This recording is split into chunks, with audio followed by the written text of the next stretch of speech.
Hey guys, என்கிட்ட பார்த்தீங்கன்னா Logitech பிராண்டோட 2 டிஃப்ரெண்ட்டான மவுஸ் இருக்குது. ஒன்று இந்த மவுஸ் பார்த்தீங்கன்னா லாகிடெக் M221 அண்ட் இந்த மவுஸ் என்னென்னு பார்த்தீங்கன்னா லாகிடெக் பெபிள் 2M350ன்ற மவுஸு.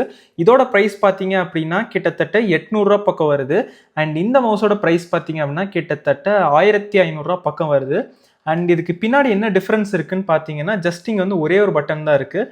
பட் இந்த மவுஸில் பார்த்தீங்கன்னா 2 பட்டன் இருக்குது. ஒரு மவுஸ் பார்த்தீங்கன்னா ஜஸ்ட் ஒரு டாங்கிள் இருக்கும் இந்த மாதிரி. ஸோ இந்த டாங்கில் உங்களோட சிஸ்டமில் நீங்கள் வந்து போட்டுட்டு அண்ட் இதைத்தான் நீங்கள் வந்து கனெக்ட் பண்ணி யூஸ் பண்ணிக்கலாம்.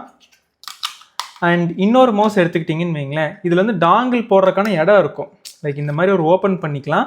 பட் இதில் டாங்கிள்ன்றது இருக்கவே இருக்காது. ஏன்னு பார்த்தீங்கன்னா இது கம்ப்ளீட்டாக ஒரு ப்ளூடூத் மவுஸ். இதில் டாங்கிலே இருக்காது. ஓப்பன் பண்ணி பார்த்தீங்கனாலுமே ஒன்றும் கிடைக்காது. இதை ஜஸ்ட் நீங்கள் ஆன் பண்ணிவிட்டு இந்த பட்டனை ஒரு டைம் ப்ரெஸ் பண்ணிங்க அப்படின்னா செகண்ட் டிவைஸ், அடுத்து தேர்ட் டிவைஸ், திருப்பி ஃபர்ஸ்ட் டிவைஸ்னு வரும். ரீசெட் பண்ணுறதுக்கு ஜஸ்ட் ஒரு லாங் ப்ரெஸ் பண்ணுறீங்க அப்படின்னா ரீசெட் ஆகிக்கும். ஸோ இவ்வளோ தான் இந்த மவுஸோட செட்டிங்ஸு.